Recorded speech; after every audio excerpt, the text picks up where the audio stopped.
Hello viewers, good afternoon. Due to the fuel scarcity, so many people have been finding it very difficult to get fuel. It has affected people to the extent people buy bad fuel from black markets, which damages their vehicles, machines. It also causes traffic on roads and has led to the increase in transport fare and so on. Join me as we speak to motorists. What troubles have you been facing trying to get fuel? In fact, the trouble is numerous. Because since morning I've not eaten. Yes, I've been on the queue here for like 5 hours. Yes, I just went to drop the kid at the school. I came, I was just on the line. For how many? I don't know when I'm going to even get the fuel. And it's very unfortunate if maybe I get to the gate now and they tell me that the fuel is finished from the filling station. So I don't know. Well, the trouble I've been facing is probably like I'll stay in the queue probably like 2 hours, 3 hours. When I'll get to the gate, they'll tell me there's no fuel. What troubles have you been facing trying to get fuel? Well, it's an experience, but it has not been easy. As you see me here now, I've spent almost 2 hours to get this fuel, but still yet I'm yet to get the fuel. See, I'm sweating, being on this sun on the queue to get this fuel. So it has not been easy, and also it's an experience. What troubles have you been facing trying to get fuel? You can see spending long hours on queue instead of just few hours, few minutes driving and drive out. You can see the terrible period Nigerians are wasting, the man hour being wasted just to purchase fuel. You understand? It's terrible. It's terrible.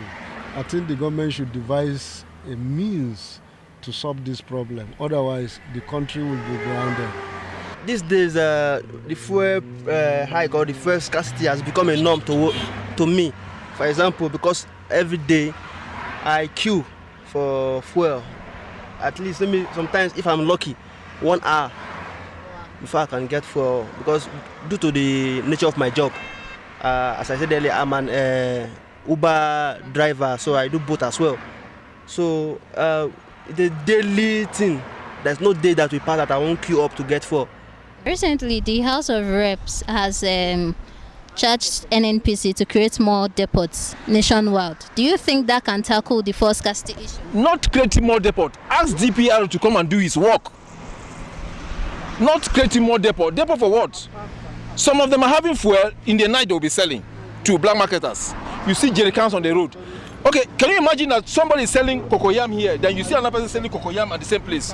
Who will you buy? You will buy from the one that is selling cheaper.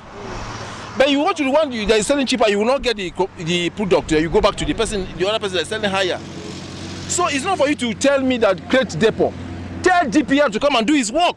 You recall we have some depots created in the 90s, in the 70s. Are those depots working? I don't think so.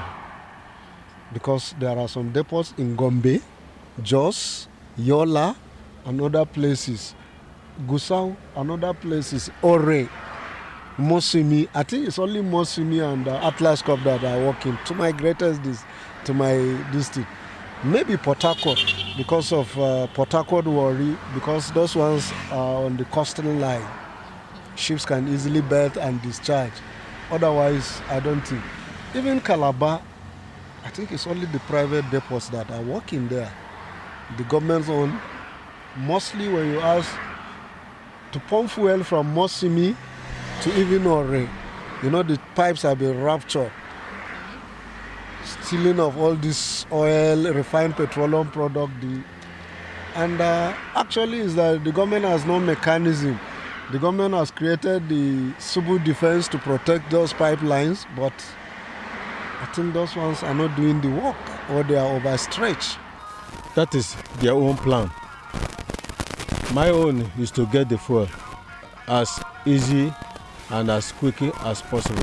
It's not all about creating more depots, but it's the people ideology about this thing, because this thing they're using as a personal business. Understand? Because If you tell Mr. A to sell the government price and Mr. P and Mr. B will still have fuel in the filling station, I will not sell on that government price. You understand? That is what is causing all this chaos. So what they are fighting for, they are fighting for their own personal interests. Well, I would not say they don't have enough fuel. They might have enough fuel, but the Department of Petroleum Resources, DPR, at least other regime, they will send them to come and check, do you have fuel and why are you not selling? But this regime, they don't ask those questions. So definitely you won't be the one to ask them, do you have fuel? So your hands are tied, you know? Sometimes I do buy black market. Like if I don't have option, maybe after the day work. You understand? If I toured round and I couldn't get fuel, so I don't have to buy black market. And black market now is going for I think 3,000 or 3,500 per 10 liters.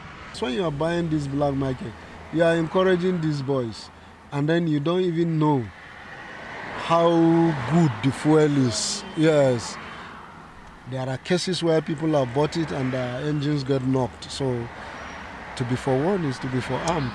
Yes, especially with the current economic crunch in the country, one has to do to save himself from further scooping of spending unnecessarily. Yeah. I joined the queue. What's the time now is okay? This is 1:33. I joined the queue after 12. After 12, like for if I should call it an hour plus now. I've been standing here. I've been crawling. The line is not moving. If DPL come and do his work now, you won't see anybody carry jerry can. You won't see anybody to hold jerry can.